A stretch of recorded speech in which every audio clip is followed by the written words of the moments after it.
Welcome back, and we are at our final piece, the spiritual piece of our spring cleanse. Yes. So, once again, we're going to begin with a meditation where we're going to visit our spiritual body.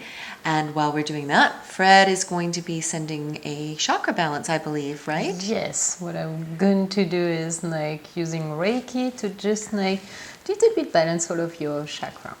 You don't have to think about anything. It's come to you. That's great. Yeah, that's totally great.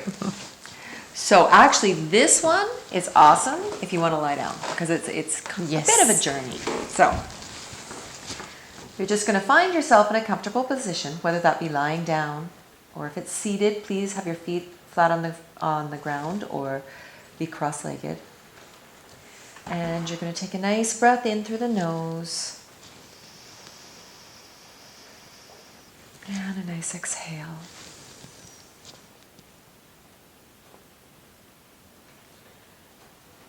And another breath in. And a nice exhale. Now I'd like you to see yourself walking through a beautiful green meadow. And in the distance you see a mountain. And you're walking towards the mountain. And you realize you're about to climb this mountain, but it's going to be an effortless climb. It will be as though you're carried all the way up the mountain.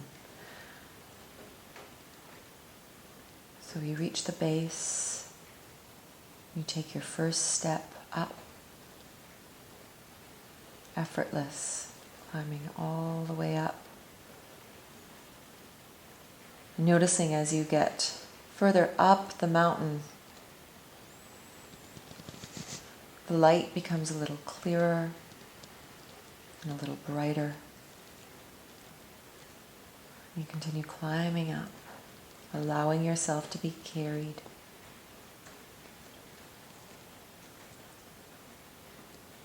All the way to the top.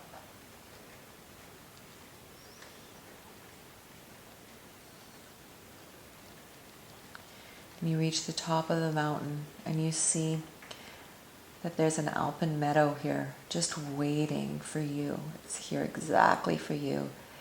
And you go over to it and you lie down. Taking a big breath in as you lay down, and as you exhale, feeling your body sinking into the meadow. Just allowing this grandiose mountain to hold you.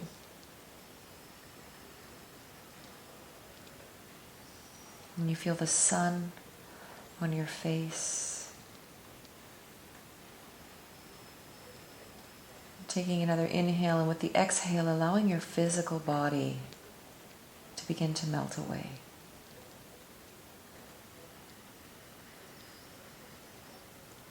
And you just become one with the mountain below, and the surrounding air and the sun.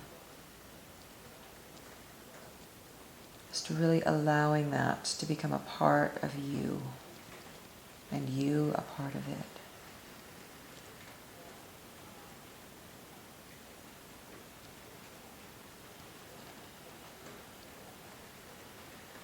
And just allowing any messages or information that's up here meant for you to be absorbed into your energy field, into your being.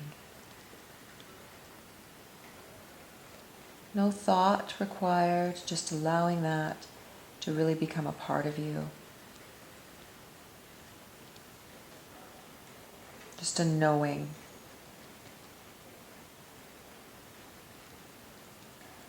And then whenever you're ready, you start to feel that sun on your face again, and your physical body starts to become a part of your reality. You feel your body on the ground below.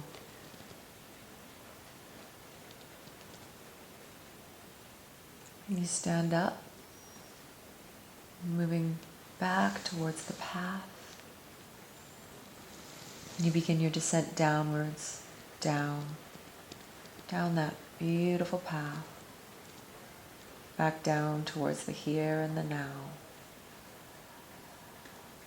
all the way down until you reach the base of the mountain, and you move back through the meadow at the base of the mountain,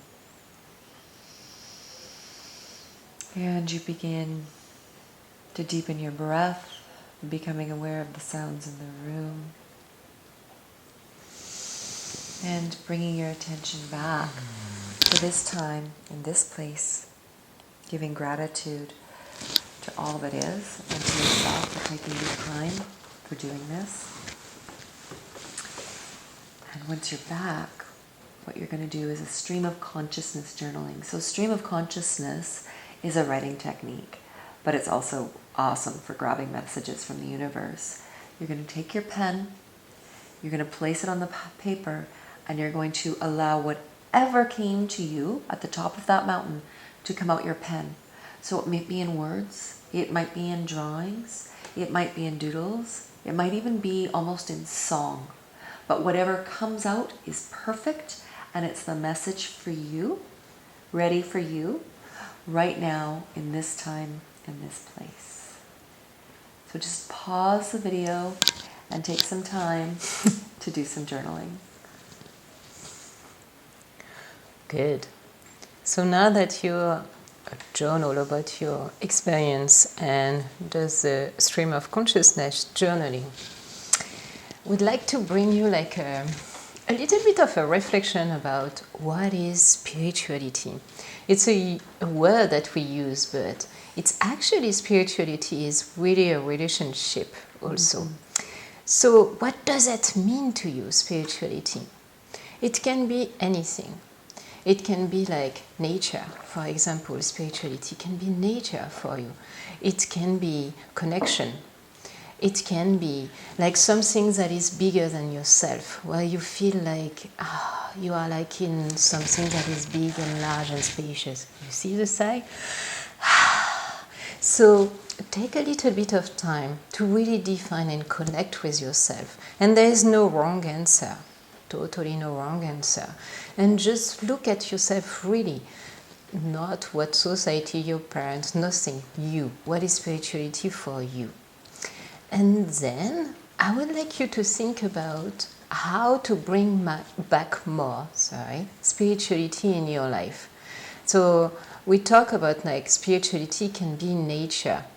Easy. Maybe you need to go more into nature. Maybe you need more plants in your apartment.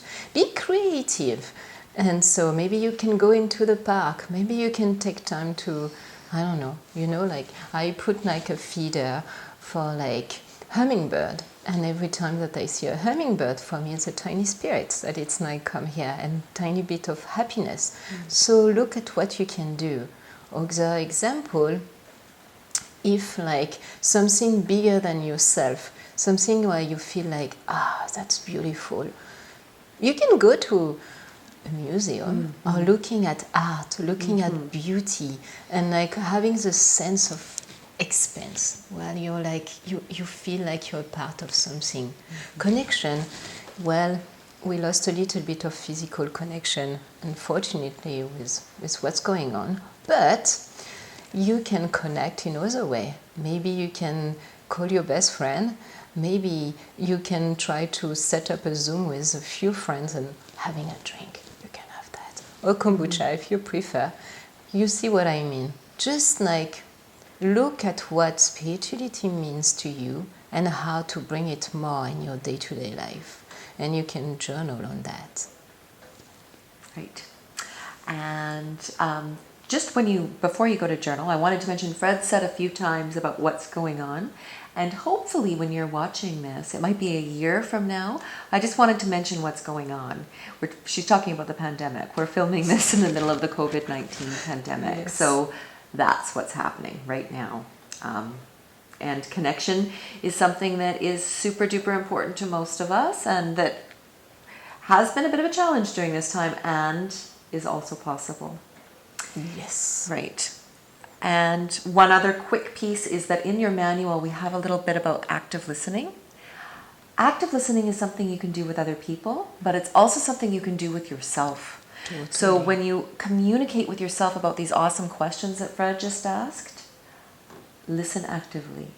No judgment. No assumed response. Because often when we're having a conversation with ourselves or with other people, rather than really listening to what people are saying or what we are saying, we're planning the next response. So no, this is an active listening exercise. Yes, hold the space Right. for yourself. Absolutely. Let it be. Yeah. So it's like, it's really good. We don't talk enough about active listening No. for ourselves. And it's so important. Mm-hmm. Give yourself some space to be. Mm-hmm. Absolutely. So we're going to give you a couple of moments or more, however long as you need, to go and take some journaling. And when you come back, we're going to finish up the series.